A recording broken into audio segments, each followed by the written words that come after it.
All right, you guys, why is my apartment red at night? Let me show you why this is such an effective means of promoting deep, efficient, restorative, and rejuvenating sleep. So let me ask you this question. In nature, when does the sky turn red? At what times of the day does the sky turn red? I'll give you a moment. Right, early morning and later in the evening, right? So as the sun is rising and as the sun is setting. So basically when it's at a low angle. Why is this the case? Well, because the sunlight has to cross through more atmosphere relative to where we're standing. And that atmosphere filters out blue wavelengths of light. And as a result, by filtering out the blue wavelength, you get red light. So in the evening, when the sun is going down, this effect becomes, well, cumulative, right? As the sun gets lower and lower in the atmosphere or in the horizon, you start to get a redder, darker sky. And this drop, relatively speaking, this relative drop in blue wavelength exposure gives your body a signal to start accumulating melatonin, sleep hormone. So melatonin and cortisol are inversely related. As one goes up, the other goes down. So this is why experiencing the sunset is such a viable tool for promoting sleep, because you get this rise in melatonin and it begins to accumulate. And when you accumulate enough melatonin, you get really good and deep sleep. Anyway, so the reason why I turn the lights red in my home is to simulate this effect, because let's face it, when the sun goes down in this modern world, the lights go on. And the lights in our homes contain a much greater proportion of blue wavelength than the sun does when it's at a low angle in our atmosphere. So that means that we are basically keeping ourselves stimulated late into the night, and this takes away from our deep sleep. And it's not like you can just turn off the lights, put your sleep mask and blackout curtains on and cross your fingers and hope you get good sleep. I mean, that will help. But you are not accumulating melatonin. That's the key. So what can you do as a result? Well, look, you can be a freak like me and turn all the lights red, buying red LED lights, red LED strips. You don't have to have such a elaborate setup. And by the way, this is not therapeutic red light. So this is not red and infrared light, for the mitochondria. This is not it, even though we've got one. Little platinum LED setup right there. I do use it after exercise. I will use it sometimes late at night, mostly in the morning. The point is, it's just basic LED red light. Okay. And if you don't want to go as far as to turn your home red, because it is a little freaky, it can also be a little romantic or very romantic, then what I recommend instead is that you purchase a high quality pair of amber colored blue blocking glasses. And the reason why I say amber colored is because I'm speaking specifically about the orange tinted glasses, not the clear blue blocking glasses.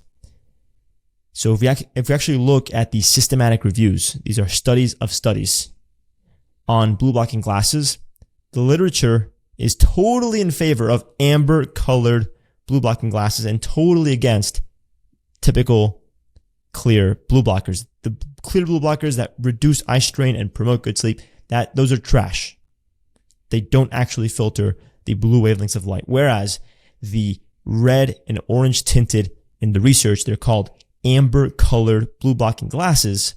Those will filter 99.9% of blue wavelengths, and they simulate this effect that you see in the sky. Everything all of a sudden is red or orange. So you start to accumulate melatonin. So putting these on, let's say 60, 90 minutes before bed is going to be a great strategy to promote deep and efficient, restorative, rejuvenator, just forget it. Great sleep. As you can tell, I'm getting a little sleepy. Anyway, so you can have a combination of the two. You don't have to go and get crazy like this. A nice blend in between if you want to seem normal, but still get better sleep is you can invest in amber colored light bulbs. So these will look pretty much like regular light, except they're a little warmer. And as in the way they appear, not their actual temperature, they're a little warmer. So they're a little more orange or amber. And these lack that blue wavelength. And so they are really good for helping you ease into sleep. This is an extreme, right? So if you want to maybe have those on when people are over or, whatever, great. You can pair that with your blue blockers. It really just depends. Either way, what I would recommend that you do is that you monitor your biometrics if you really want to have objective data that shows you the influence this is having on your sleep. So I noticed right off the bat, the nights when I spend a decent portion of my time, getting ready for bed, wearing my blue blockers and absolutely never taking them off until I'm ready to go to sleep.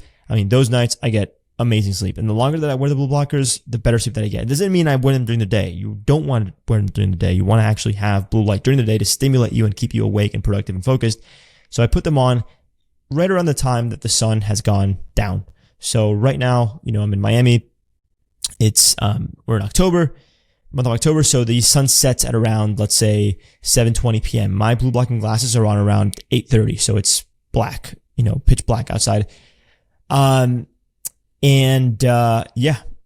hours with them on. Perfect. Beautiful. If I'm going out with some friends and we're in a really bright place at a restaurant, I have a transition pair. So they're like a yellow tinted pair. So it's kind of like an easing into it without making you sleep around your friends. And, you'll have objective data, and in the morning you're going to feel more refreshed when you, head back in what the modern world leaves out, which in this case is a transition in the wavelengths of light that your physiology is experiencing. So hopefully this is helpful. And by the way, another good tip, because let's face it, it's not just like, when the sun goes down, it's not just the influence in light, as in there's less light and less blue light, but when the sun goes down, the temperature drops as well, right? And so a good way to simulate this and get the sleep that nature intended, the sleep that you're literally wired for, that is evolutionarily preserved, is to lower the temperature in your home. And you may have heard in the past that lowering the temperature of your room is really helpful. So if you lower the temperature of your room to around anywhere between 62 to 68 degrees Fahrenheit, that's quite a big range, right? And you can build up your tolerance. But 62 to 68 degrees Fahrenheit, or it's about 16.6, I believe, to about 18.3 degrees Celsius. That's ideal for promoting deep restorative sleep, because it's actually the decline in core body temperature that initiates sleep. So like while melatonin makes you sleepy, and then you can say adenosine starts binding to receptors in your brain, you get sleepy as well. And there's other mechanisms that drive the need for sleep, exhausting your nervous system. So for example, in my sleep webinar, we describe this rubberband effect, right? So when you stretch a rubber band and it wants to contract, imagine sleep, the drive to sleep is like stretching a rubber band. What really gives that rubber band a deep stretch is exercise, resistance training, and high intensity interval training. So high intensity training that really requires effort exhausts your nervous system. You get this massive surge in adenosine, which, by the way, those of you who drink coffee or tea or matcha or mate, what you're doing is the caffeine is actually competing for binding sites on adenosine receptors and reduces the perception of fatigue. It doesn't actually give you, I guess you could say it gives you more energy because of the vasoconstriction and a few other mechanisms, but one of the main mechanisms by which you reduce the perception of fatigue is caffeine binds to adenosine. Anyway, when you do exercise, particularly high intensity exercise, you start to see a buildup of adenosine.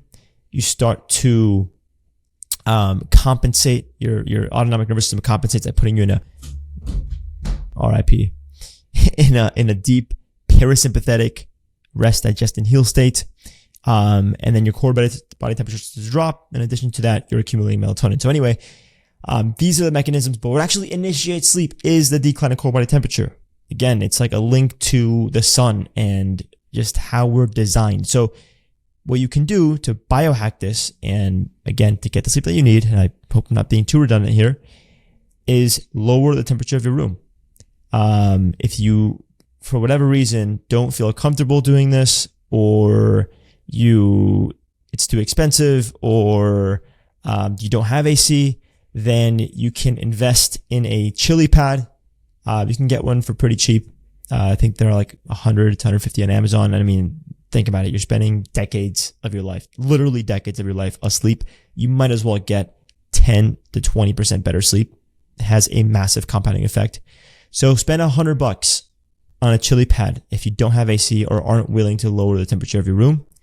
And this is going to help support that decline in your core body temperature. Another super cheap and easy sleep hack, if you, for whatever reason, don't want to spend the money on the chili pad, you don't want to lower the AC, or you want to combine all these strategies, you can put your pillows and your bed sheets in the freezer for a few minutes or for half an hour before bed, and it should help. Now, obviously, they're not going to stay cool throughout the night, but in some cases, it can help.